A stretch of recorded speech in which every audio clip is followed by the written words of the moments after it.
জয় হরিচাঁদ, জয় গুরুচাঁদ।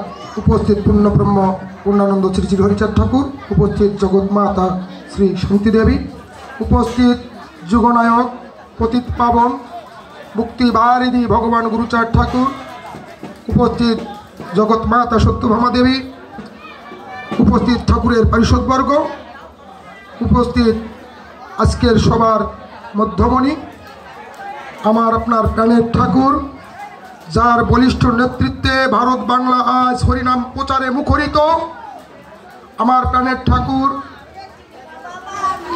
শ্রী শ্রী পদ্মনাভ ঠাকুর, যিনি আজ হরিগুরুচাঁদ মতো মিশনের কার্যকারী সভাপতি, যার নেতৃত্বে আজ সারা বিশ্বে হরিনাম প্রচার হচ্ছে। উপস্থিত এই ধোপাপাড়ায় দূর দূরান্ত থেকে আগত আমার প্রাণপ্রিয় হরিভক্ত, উপস্থিত আজকের সম্মেলনের সভাপতি, সকলের শ্রীচরণ কমলে আমার ভক্তিপূর্ণ প্রণাম। আলোচনার পরিবেশ নেই, তবু দুটো একটি কথা বলি। এই ঠাকুরের যে নীলা মাহাত্ম্য, যেটা বেদ বাক্য, যেটাকে বেদ, আমাদের বেদ হচ্ছে হরিনীলামৃত, আর দুটো উপনিষদ, একটা হরিসংকীর্তন, অপরটি মহাসংকীর্তন।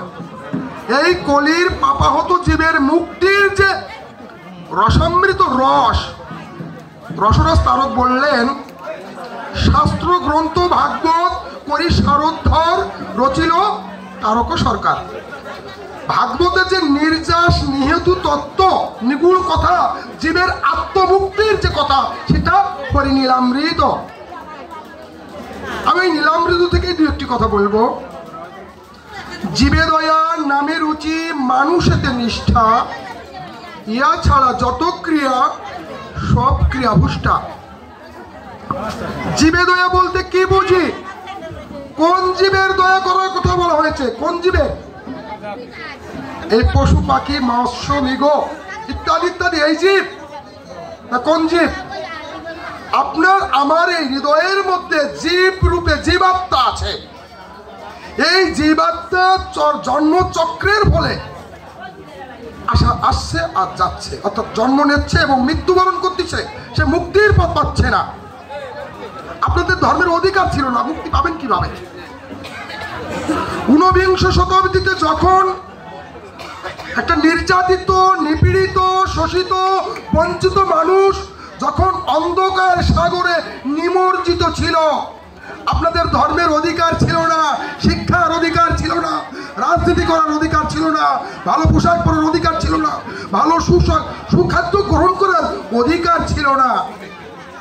ঊনবিংশ শতাব্দীর কথা ভেবে দেখুন। আপনাকে মন্দিরে গেলে মন্দির থেকে বের করে দেওয়া হয়েছে, আপনি ছোট জাত, নিচু জাত, আপনাকে আখ্যা দেওয়া হয়েছে, বেদ অধ্যয়ন করা যায়নি, শিক্ষা অর্জন করা যায়নি, এই সমস্ত কিছু থেকে আপনাকে বঞ্চিত করা হলো। বিশ্ব মানবতার যে প্রেমের ঠাকুর আমার হরিগুরুচাঁদ দেখলেন, এখানে মানবতাকে লুণ্ঠন করা হয়েছে, ছোট করা হয়েছে। সেই নির্যাতিত মানুষকে মুক্তির পথ দেখানোর জন্য আমার প্রাণের ঠাকুর হরিগুরুচাঁদের আবির্ভাব ঘটেছে। তিনি বললেন, জীবে দয়া নামে রুচি মানুষেতে নিষ্ঠা, ইয়া ছাড়া যত ক্রিয়া সব ক্রিয়া ভুষ্টা। জীবে দয়া বলতে আমার হৃদয়ের মধ্যে জীব আছে, এই জীবকে হরিনামের মাধ্যমে যদি ঊর্ধ্বমুখী করতে পারেন, তাহলেই জীবকে দয়া করা হয়। নামে রুচি করতে হবে। নামে কিভাবে রুচি আসে? নীলামৃত স্পষ্ট বললেন, হরিনামে প্রেম প্রাপ্ত সাধুদের বাণী, সাধু রূপ আল্লাদিনী ঠাকুরানী।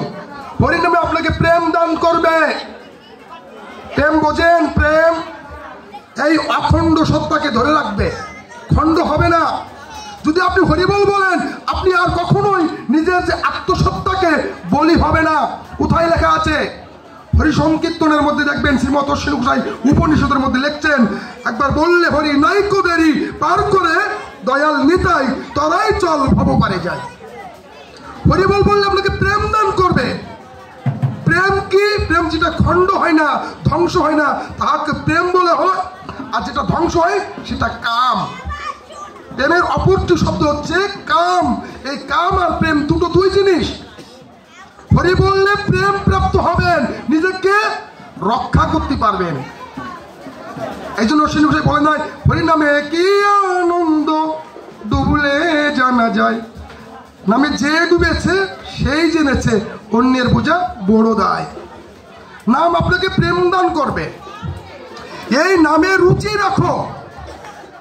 যতক্ষণ না এই নামে রুচি না হবে ততক্ষণ জীবের মুক্তি অসম্ভব। জীবে দয়া, নামে রুচি, মানুষেতে নিষ্ঠা। মানুষ কাকে বলে? মানুষের 5টা গুণ: অহিংসা, অচর্য, শুচিতা, সংযম, সত্য। এই 5টা গুণ যদি আপনি অর্জন করেন তবেই আপনি মানুষ। সেই মানুষের চরণে ভক্তি নিবেদন করতে বলেছে। মানুষই সর্বশ্রেষ্ঠ। মানুষেও আসিয়া মানুষেও মিশিয়া করিব মানুষ নিলে, সেই তো সময় পাইবে আমায় পুনচ মানুষ বলে। সেই মানুষই শ্রেষ্ঠ। মানুষ রূপে অবতার আসে ধরা পড়ে।